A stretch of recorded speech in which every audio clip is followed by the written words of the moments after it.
Hi, so today we're going to look at the innerHTML property. This is a DOM property that can basically get or set the HTML inside a tag. For these purposes, I have a simple website which you will be able to get from the GitHub. I will leave the link under the video, so you will be able to just git clone that project and just play around with it. Basically in that project we have index.html, we have like readme, and we have scripts and styles. All you will need to do is to click on that index.html and it will pop up in your browser. I do almost the same thing, but I'm hosting it locally just to avoid namings in the URL. Okay, so we will open the developer tools and we have a console here. So if you don't know what is this, you can just basically skip all that and click on console. Here, we will try to do next. So innerHTML allow us get or set something from any given DOM element from HTML itself. So if we go into look at our HTML, we will see that this is like just super simple HTML you can imagine. We have like some header, welcome to my website, yeah, and you can see it here. We have some description, also we have some section with just some random text. This is this section, and we have another section which is here, our services. This is this one. So what we will try to do right now is to get the innerHTML and see what's inside of some of the sections. For example, we will see our services. We can click here. If you see that pointing arrow, when you do that, it allows you to point and click on the section you want to see. Basically, we want to see this section. So I click on that and here it is. It will show you the HTML of that one. And we see that there is an ID equals to our services. Yeah. Basically what we can do, copy paste this, our services, go to console. And so if you're new to JavaScript, that's okay. You can just type along with me. So there is a document, which is a global object available in JavaScript, which represents basically the document. You see it's even, when I type it, it even highlighted all the page. So the document has a, one of the methods we'll be using right now, get element by ID. So if you type it, get element by ID, and it's here, you click tab and it will just automatically write it down for you. And we need to specify our ID in quotes, like single, double quotes, no difference. And our ID was copied by me previously, so I'm just pasting it, our services. And what we want to do, we want to see what innerHTML of that section looks like. So that's what we write, innerHTML. And if I click enter, I will receive innerHTML for this section. Okay, this is just to see that we actually can get something from the element. The more interesting part is when you can write something. So if I click the arrow up, it will bring me the previous line I had. And right now in this line, we know that we have this innerHTML. However, if we do something like equals, and we can basically write any kind of HTML we want. I will just copy paste the one I have, just hello world. And when I click enter, see what happens with this. Boom, all the section was erased, and instead we see our text. So we saw basically what innerHTML can do. Sometimes people think, oh wow, this is super nice.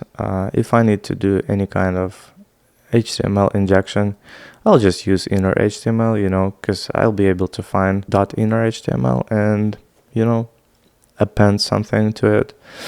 So I have this next section here, comments. Basically this section is described here. Where is the comment section?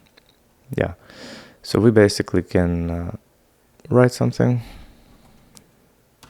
like a test. Click submit, and we see that the comment appeared here. This is just how I did it. The thing was this approach. If you look at the JavaScript, we have this onClick handler, post comment, yeah? We go there, we find it here.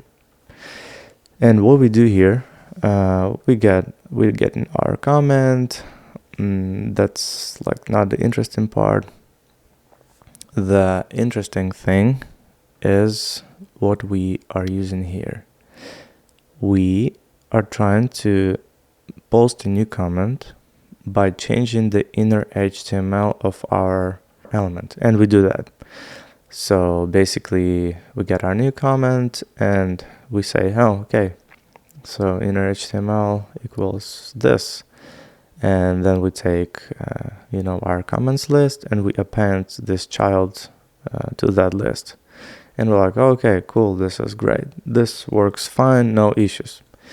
The issue, which was found many times by many different people, you can read about that, a cross-site scripting thing, XSS. What happens here, that this becomes unsafe and attackers could inject some malicious scripts into your app just using inputs, and we'll try to do so.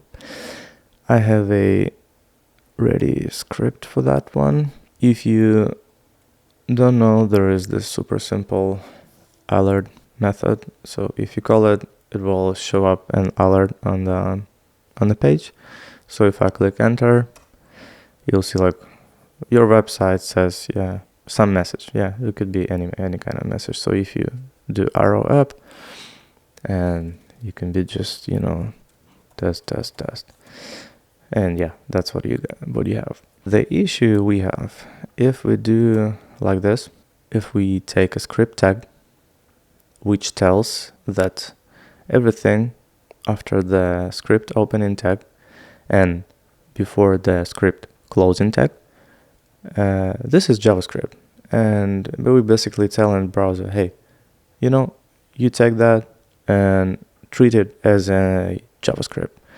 We click that and actually nothing happened. We see a new comment added, but since there was no actual text, nothing is added here. So nothing happened here. It's actually good for us. Probably browser already can handle some kind of simple, hacker attacks like this. However, I found another thing which we could try. We can do next. So I have this line which I already tested before, and I'll explain what it does. So here we're trying to insert an image. So this image has the src attribute, yeah. So basically you can put an URL here and load some image. We might actually even try it. Let me find an image.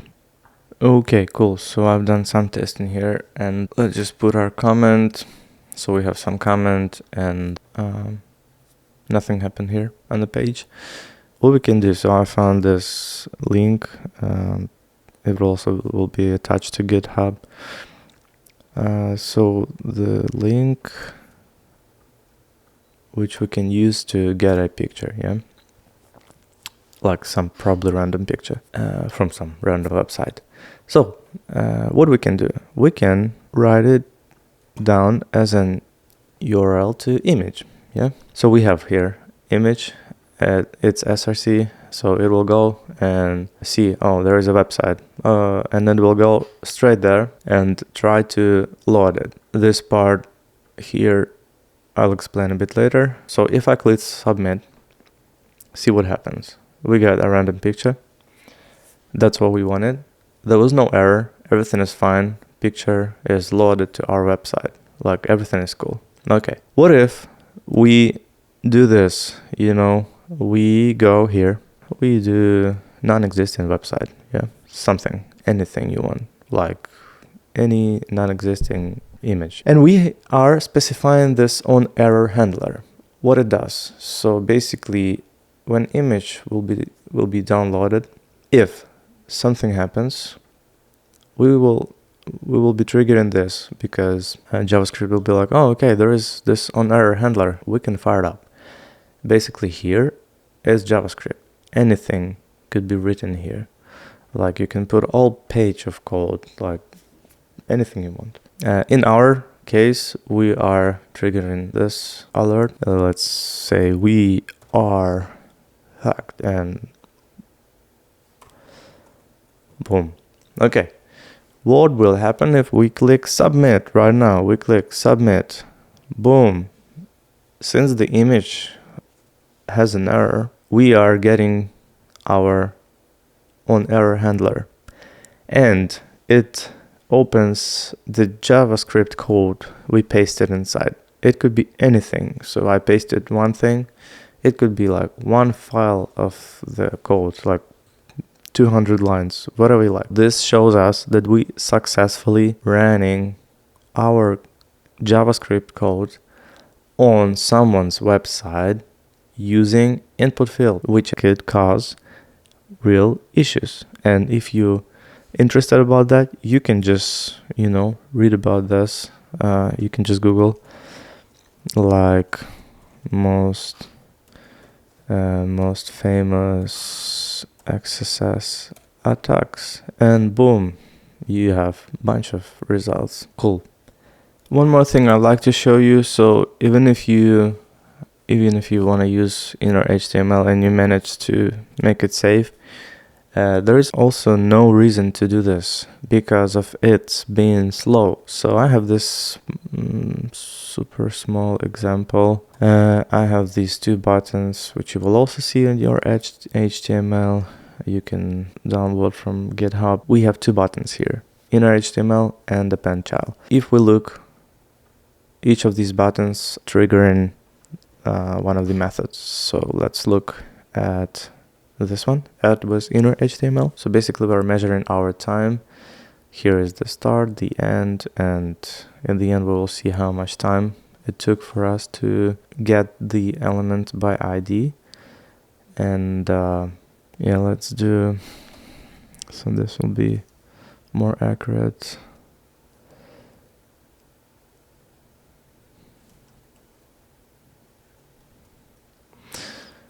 This will be more accurate, and here we just do this. Yeah. So what we do, we have our start time, we are finding our parent, and then we have a for loop which will exist until 1,000 times.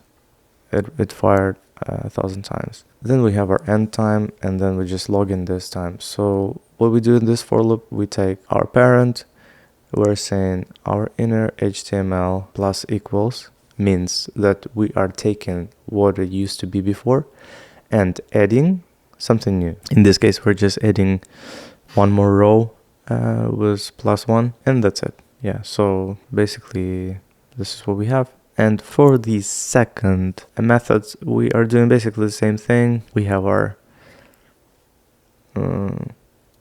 we probably don't need this set timeout here. I don't remember why I'm gonna put it here. Basically do the same thing. We have our start time, we have our parent, we found it, and in our loop we do the same thing. We create, like, I mean, almost the same thing. Yeah, we're creating something we want to append to our parent. Here in this line we do the same thing. We take parent, and instead of saying innerHTML, we're saying just append child. It will do the absolutely same thing 1,000 times. So let's just see how much time we need for both of these operations. I will reload it. So I click on innerHTML right now.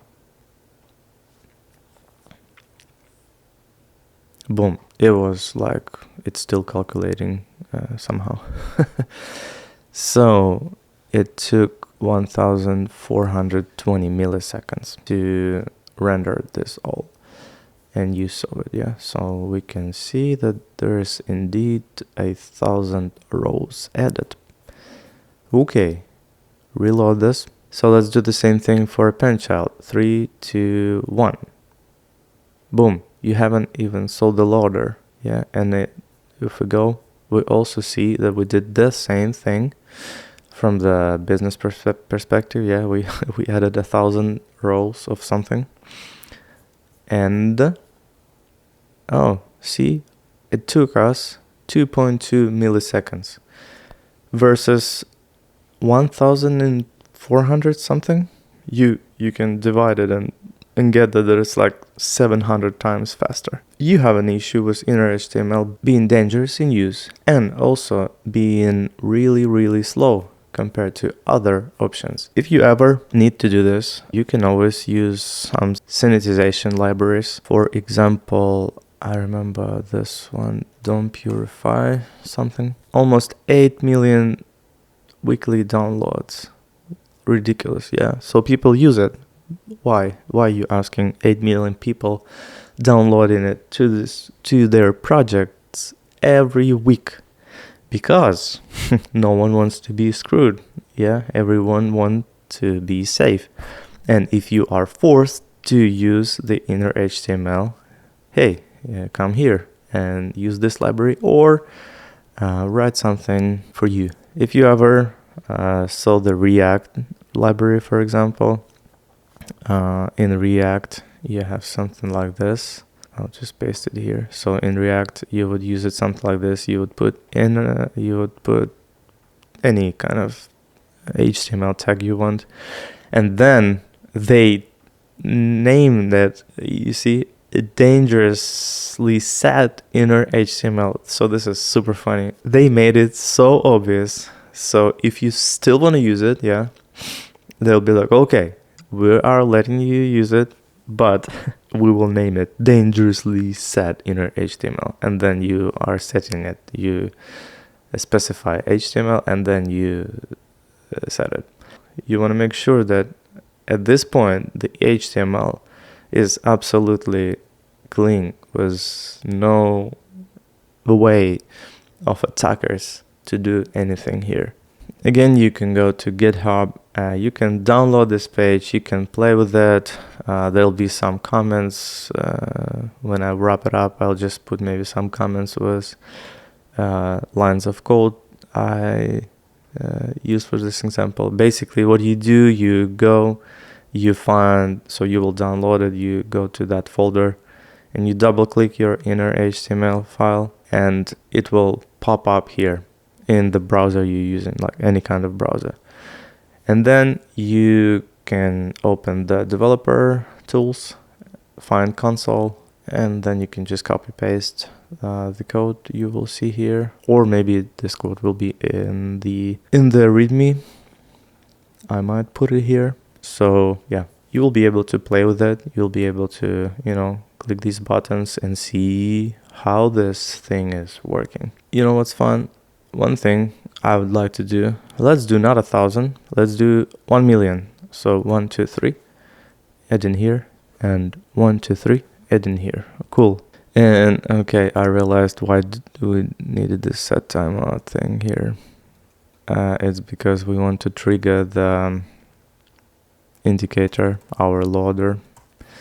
That's because, yeah, that's how JavaScript works. It will block everything. That's why we want to do this, and only then put our new task. So you know what?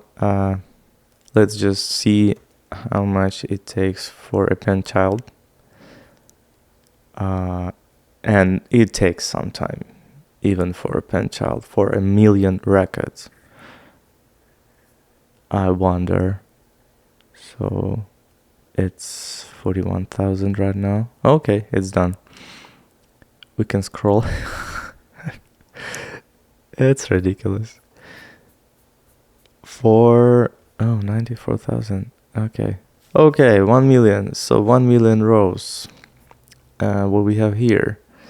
This 1 million rows was done in 10,000 milliseconds. Yeah, so basically 10 seconds a pen child took. I wouldn't even try to do this. I mean, I will try, but this is ridiculous. I'll come back when it's done.